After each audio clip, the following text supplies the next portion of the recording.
Welcome to part 3. And in number 9, they're going to test your familiarity with the central limit theorem. And there are two terms here that we have to be careful about. And that is trials and sample size. And, simulation A has a lot of well, let's see what it is. It has a smaller number of trials, but a larger sample size. Which one of those is going to affect variability, which we usually call standard deviation or sigma, but that's sigma or sigma squared, however you want to think about it. Well, the sampling variability or standard deviation is the population standard deviation divided by square root of n. So really it's the sample size that we're worried about here, not the trials. The trials is just sampling over and over and over, and that'll affect the lumps and the gaps in your shape, but the overall shape is determined by the, when I say shape, I mean the spread. The spread is determined by the sample size. So let's take a look at who has A has the sample size of 100. So A will have the less variability. And what about their means? Well, we know that the central limit theorem says the sampling average will tend toward or zero in on the population average. So their centers will both be about the same. In this problem, we are interested in the top 5%, which is about here. On your calculator, you can use the inverse normal function and just ask. You could think about it this way: 95% is on the left all the way up to here, and it'll give you a value. Or if you have one of the fancy calculators where you can ask it coming from the right, you can just say, I want 5% coming from the right. What if we're going to do this with a table? We would need a z-score, right? The standardized score, which I will put in red here, would have a mean of 0. And then we would look up 95% and find that this z-score is 1.645 or just 1.65. And then how do you convert that? Well, you would take our standard deviation of 3 grams, multiply that, and then add that to 240 to find out how far to the right of the mean we are. And that would be just about 6, and so the answer is 246. Another question, testing your knowledge of the central limit theorem. We see a distribution that's clearly skewed right, and it's a sampling distribution.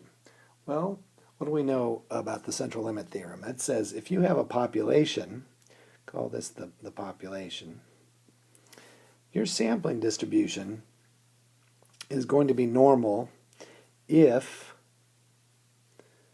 the population is already normal or approximately normal. That would make sense, right?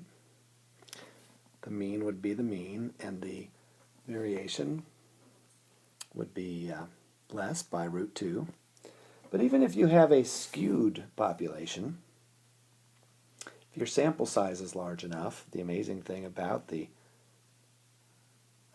central limit theorem is that your sampling distribution will still be approximately normal. So let's go through these reasons and see which one is violating the central limit theorem or keeping it from working. Samples not select, well, that's a problem, but that is not going to affect our shape, right? That just means we'll have a non-representative sample.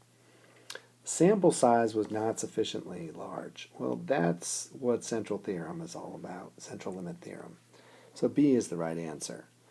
C is kind of silly because if it were approximately normal, we would have a normal sampling distribution. The samples are selected without replacement.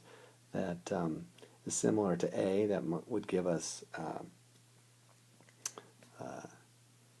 some probability problems, but that's not going to affect the shape. The sample means were less. Well, that's probably true, but that's not an explanation. Here we have another normal probability distribution problem. And are we dealing with a population or a sampling distribution?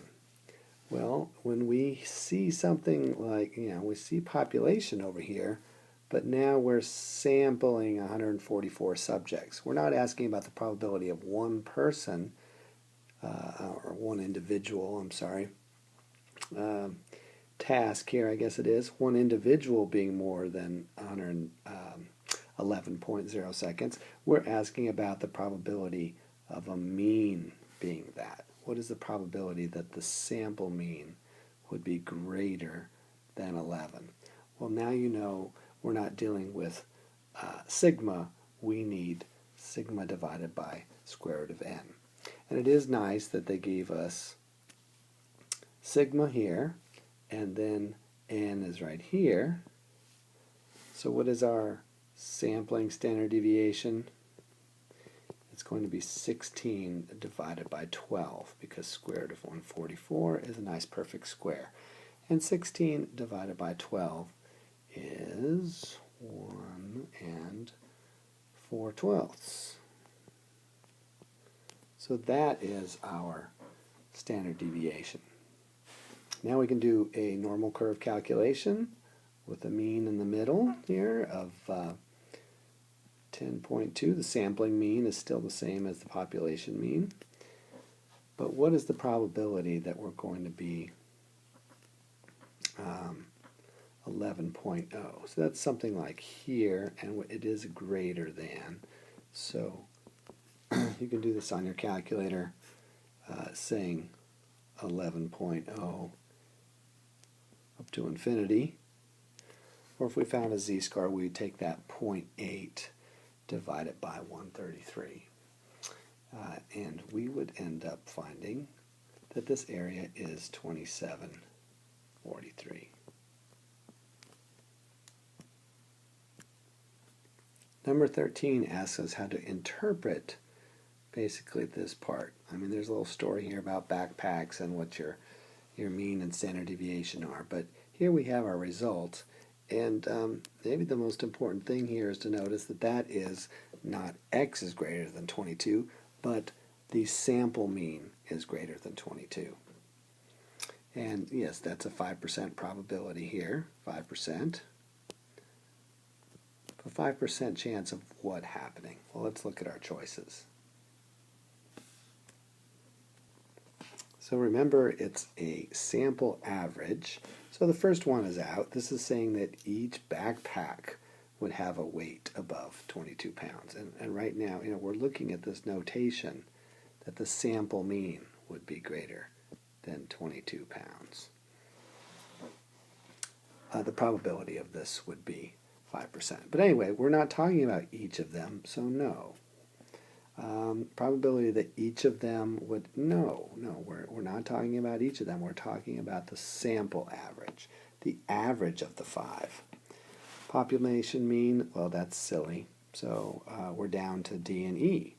And here we have for all sample size of 5. Okay, so now we're recognizing that we have a sample. This says a probability greater than 22 pounds. No, 22 pounds is not a probability. So E is the only good answer. For sample sizes of 5, the probability, here it is, that the sample mean will be greater than 22 pounds.